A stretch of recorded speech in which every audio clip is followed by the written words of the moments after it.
Yo, what's good with you interweb? This is your man Q, aka the Geek, back again, and I'm fresh off this Final Fantasy 16 demo, literally fresh off. I was like, it's no time like the present, but to just get those raw reactions and raw emotions straight off the bat. Now, before we go any further, if you do like RPGs and the content that you see or you have been seeing, please do me a favor and hit that like button, and don't forget to subscribe. It really helps out a lot. It lets YouTube know that y'all like the content that you see. But this could possibly be demos do matter, and Square Enix got the memo. And you know, since the massive success of Final Fantasy 14, it's starting to shape a little different. And this Final Fantasy feels like it could be one of the ones.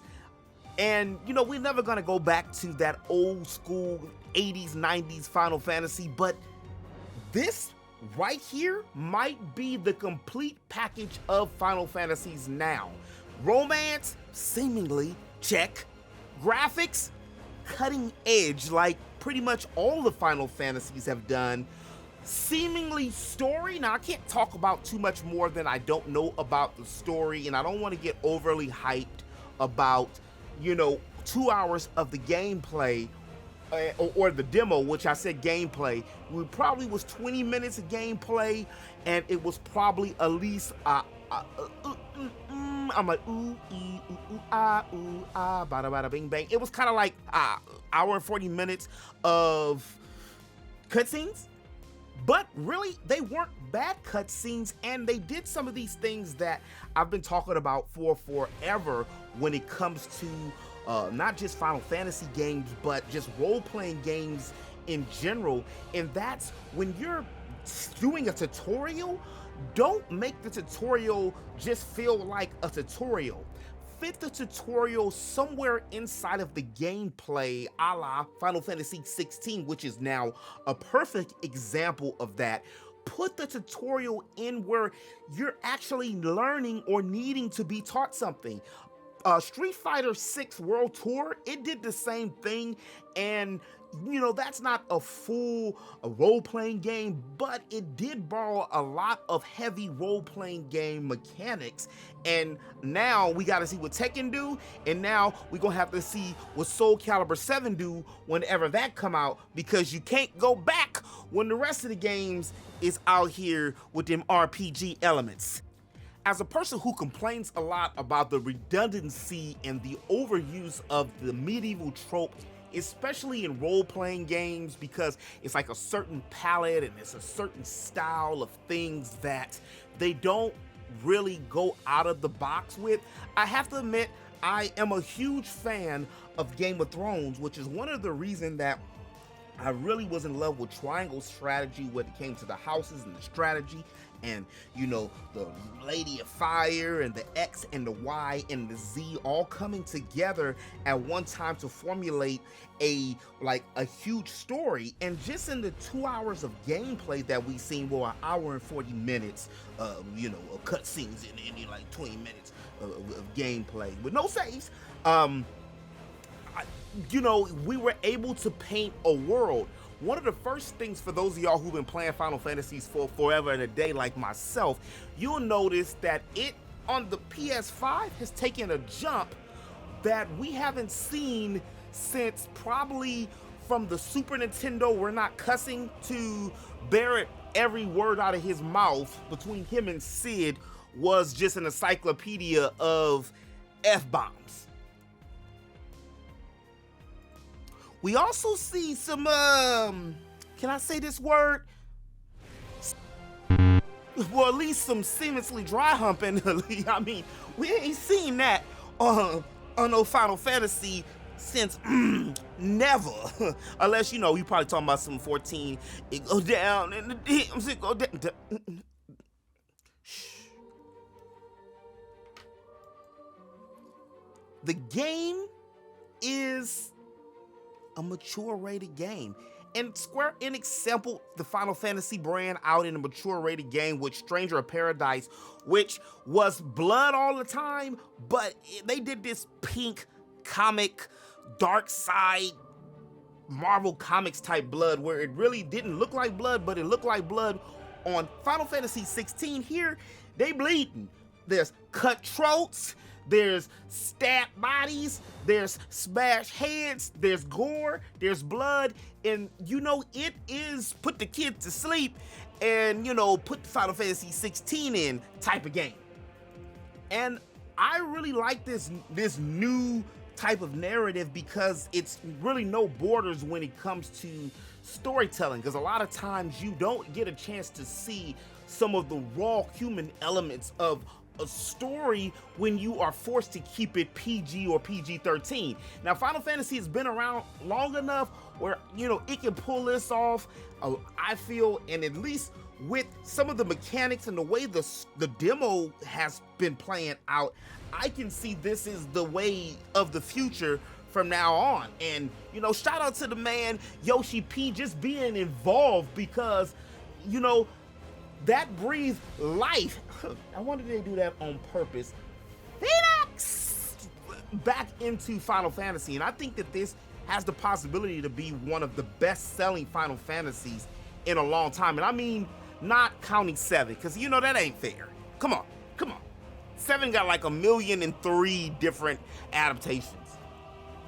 I also really like the fact that I can jump. Yeah, Final Fantasy 15 had, like, you could jump, but Final Fantasy 15 didn't feel as, it felt more open, where it was more action-y, at least from the part that I'm playing now of 16, or I just got through from 16, more action-y than Final Fantasy 16 does. Final Fantasy 16 feels like it's more in a closed-in area, and then you are going to select places that might open up, but 15 was on a linear course, but you could just get off on the track and go and do random stuff and jump and bounce. But I haven't been able to jump on a Final Fantasy since, like willingly, like just, I wasn't used to jumping on the Final Fantasy. I'm pressing the X button and just standing in place jumping, not intentionally, but you know, I'm just not used to it. Normally, like even on Final Fantasy VII Remake, you can't jump. Cloud doesn't jump. I don't remember Cloud jumping. Does he jump? That might change on Rebirth, but we ain't got Rebirth yet. That's a whole nother, I'm not even gonna talk about that. That's a whole other video. So if we got a demo for this though, we are pretty much damn near guaranteed to get a demo for Rebirth. Along with the jumping, I like the modern day controls, and I know, and I've been reading posts and looking at Twitter and watching videos, and a lot of folks do not like the new wave or the way that modern Final Fantasies have been, you know, been executed, from the open world elements to the open button elements where you're able to press action buttons from the gamepad, and that it's not turn-based. And while I have purist mindsets at times because I hearken to the nostalgic ages of the 80s and the 90s, emphasis on the 90s, I do like modern Final Fantasies too. Final Fantasy XII's battle system was one of my favorites. For me, it was the story and the characters that was lacking a little bit. But I like Clive so far on this game. I really seem to like Clive on this one. He has the tragic hero backstory, but he's still a badass at the same time. And you know, did he just take old girl from you know, Tales of Berseриa's cover? Because I could have sworn she had an arm that could do the same thing. I could be wrong. I'm not saying it's a bad thing, you know, but just throwing it out there. I can't say if this is going to be something that continues in the main game, but we ain't been opening random treasure chests. And I hate a random treasure chest. It's old, it's played out, and it needs to stop. The only thing I think that's worse in RPGs than a random treasure chest that just happens to have the item or the weapon that you need at that particular time and juncture in the game is a mute protagonist. I don't relate to mute protagonists. I mean, some people give it a pass. I understand you don't care, but a lot of us do. And I think it's past the time for a mute protagonist. At least give the voice to the protagonist, and then we can select the options, kind of like a la Dragon Age. Was that Dragon Age 2? Or yeah, I think that was Dragon Age 2. He talked, but you basically gave the questions, the inputs, and then he answered based off of that. Or Shepard. Mass Effect? That way you're actually really feeling like you're in control of a character than some baddie out here talking to you and you're talk, bruh. Come on now. As I mentioned before, if you play Final Fantasy XIV or familiar with Final Fantasy XIV or pretty much any kind of modern day MMO that's on console, you're pretty much going to be used to the button setup where some buttons like items and different things are going to be on your D-pad, and then actions like being able to shoot spells and fire is going to be like the triangle, and then your special Phoenix super slick ninjutsu move is going to be O. X is going to be your command, which is pretty much always, and then your slash is going to be your square button. I like those setups, and I also like the quick time. I've been a fan of the quick time since when they first released that on Final Fantasy 13-2. I think that was the first time they were doing that. I don't mind those. I think those are like synonymous with PlayStation. PlayStation seemed like they always did quick time games from Heavy Rain and it was always like a quick time. It's not bad. It does add some different elements to the game as well as the dominance battles. Which the dominance battles, after a few different games using these summonings, they've perfected it. And when I was talking about this before, that the dominance and the icons, they pretty much felt like Attack on Titan. Well, play the demo, get in it, and you're gonna see exactly what I was talking about. It really feels a lot like Attack on Titan, but in a Final Fantasy Game of Thrones type of manner.